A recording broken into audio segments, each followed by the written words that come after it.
प्रधानमंत्री नरेंद्र मोदी रुक कर चुके हैं इसरो के वैज्ञानिकों से मुलाकात करने के लिए टेलीमेट्री और कमांड सेंटर का। और ये बेहद ही खास तस्वीरें, क्योंकि बेसब्री के साथ इसरो के सेंटर में, इसरो के मुख्यालय में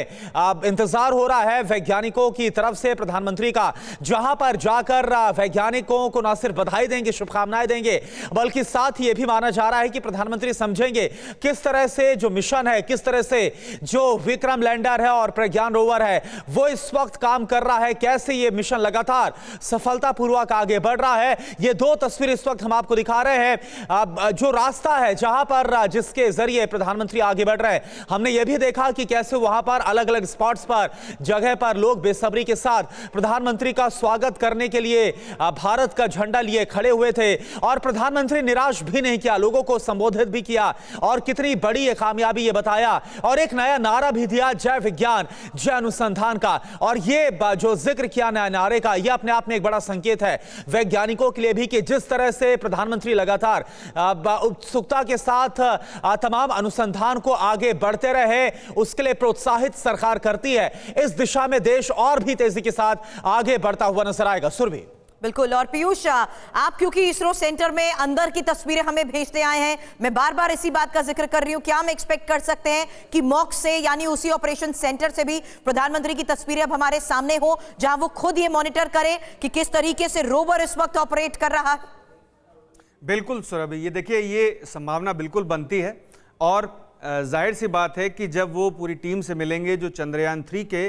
पीछे थी और जिसने चंद्रयान 3 की लैंडिंग और लॉन्च को सफल बनाया, तो अहम बात यह है कि वो टीम प्रधानमंत्री नरेंद्र मोदी की मौजूदगी में ये ज़रूर जाहिर करना चाहेगी कि किस तरह से जो सफलता हासिल हुई है अब वो किस तरह से आगे बढ़ रही है। चूँकि रोवर करीब 8 मीटर चंद्रमा पर चल चुका है और वो किस तरह से अब आगे प्रयोग कर रहा है, इस बारे में भी वैज्ञानिक बता सकते हैं। और साथ ही वो ये जानकारी दे सकते हैं कि रोवर कितने मीटर प्रति सेकंड या कितने फीट प्रति सेकंड चल रहा है और उसकी गति इतनी धीमी क्यों है और आखिर इतना समय क्यों लगा रोवर को लैंडर से बाहर आने में। तो बहुत सारे ऐसे टेक्निकल पॉइंट्स हैं जो वैज्ञानिक प्रधानमंत्री नरेंद्र मोदी के सामने रख सकते हैं। और जाहिर सी बात है कि प्रधानमंत्री भी वैज्ञानिकों से कई ऐसे सवाल पूछ सकते हैं जो आम लोग या फिर पत्रकार वैज्ञानिकों से पूछते हैं, जो तकनीकी तौर पर हम लोगों की समझ से परे होते हैं। जी सुरभि। जी, लेकिन इस बीच प्रोफेसर, मैं आपसे ये जानना चाहती हूं कि अगर इस वक्त हम देखें कि इसरो मुख्यालय में प्रधानमंत्री वैज्ञानिकों के साथ अगर बातचीत करते हैं, तो ऐसे में संभावनाएं ये साफ तौर पर नजर आ रही है, ना सिर्फ अभी के मिशन मून की वो खास तस्वीरें देखेंगे, लेकिन इस बीच आने वाले जिन प्रोजेक्ट्स पर भारत के साइंटिस्ट काम कर रहे हैं वो भी, उसकी भी संभावनाएं बनी हुई हैं कि चर्चा होगी।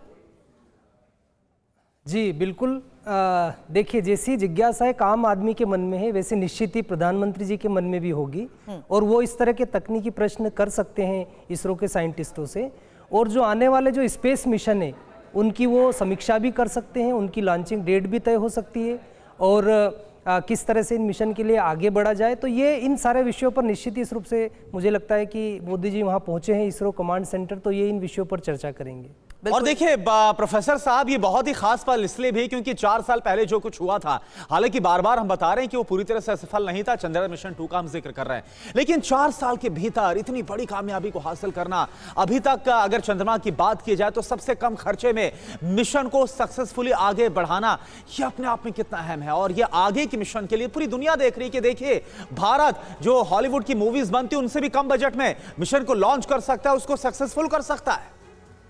देखिए, आपने करुणा जी बहुत अच्छी बात कही। और वैसे भी हम कहते हैं ना कि किसी भी सफलता के लिए अगर कोई असफलता मिल जाए उसके पहले तो हमें काफ़ी अनुभव मिलता है। तो इसरो के साथ जो चंद्रयान 2 का जो हमारा एक्सपेरिमेंट रहा, जो कि असफल नहीं रहा, वो सफल ही रहा। रोकना चाहती हूं प्रोफेसर साहब, क्योंकि ये सीधी तस्वीरें हम दिखा रहे हैं जहां पर इसरो पहुंच चुके हैं प्रधानमंत्री नरेंद्र मोदी। और ये जैसा कि आपको बताया था कि ये पूरा रूट है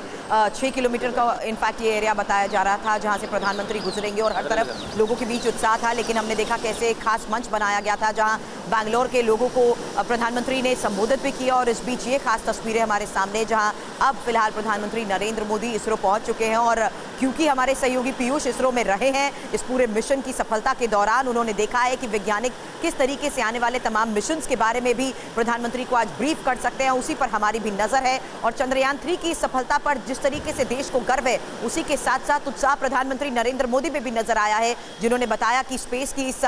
दुनिया में भारत जिस तरीके से उपलब्धि हासिल कर चुका है, ये खास पल है जहां आज के खास दिन में ही भारत वापस आते ही, स्वदेश वापस लौटते ही सीधा दिल्ली की बजाय बेंगलुरु प्रधानमंत्री नरेंद्र मोदी पहुंचे हैं, जहां साइंटिस्ट के साथ वो मुलाकात भी करने वाले हैं। और इस मिशन चंद्रयान का न सिर्फ उन्हें पूरा अपडेट दिया जाएगा, खास तस्वीरें उन्हें दिखाई जाएंगी, बल्कि आने वाले मिशन को लेकर भी जिस तरीके से भारत के वैज्ञानिकों की तैयारी है उस बारे में भी चर्चा हो सकती है। क्या हम एक्सपेक्ट कर सकते हैं ऐसे में पीयूष कि लगभग 1 घंटा ये वक्त रहेगा जब भारत के वैज्ञानिकों के साथ प्रधानमंत्री अंदर मुलाकात करेंगे, चर्चा करेंगे?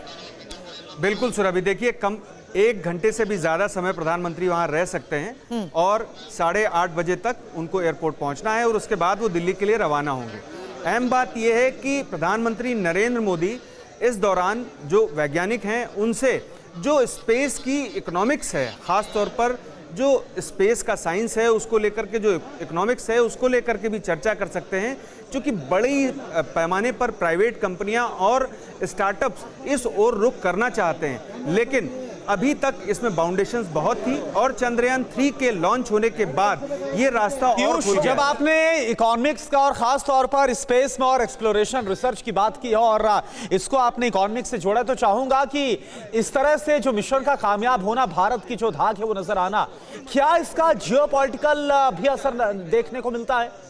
देखिए खास बात यह है कि स्पेस साइंस का जियोपॉलिटिकल जो इफेक्ट है, जो प्रभाव है, वो बहुत पुराना है। अगर आप बीते समय में गौर करें तो रशिया ने पहला मिशन जब सक्सेसफुल किया, उसके बाद अमेरिका को लगा कि हम किस तरीके से पहले आगे निकले और फिर उसने मून पर, लूनर पर पहले जो है इंसान को भेजा और उसके बाद वो लगातार प्रयास करता रहा। हालांकि अब 50 साल हो चुके हैं और अब अगले साल एक नया मिशन अमेरिका स्टार्ट कर रहा है, जिसमें सीधे तौर पर जो भारत का इसरो है वो भी सहयोग करेगा, क्योंकि चंद्रयान 3 में जो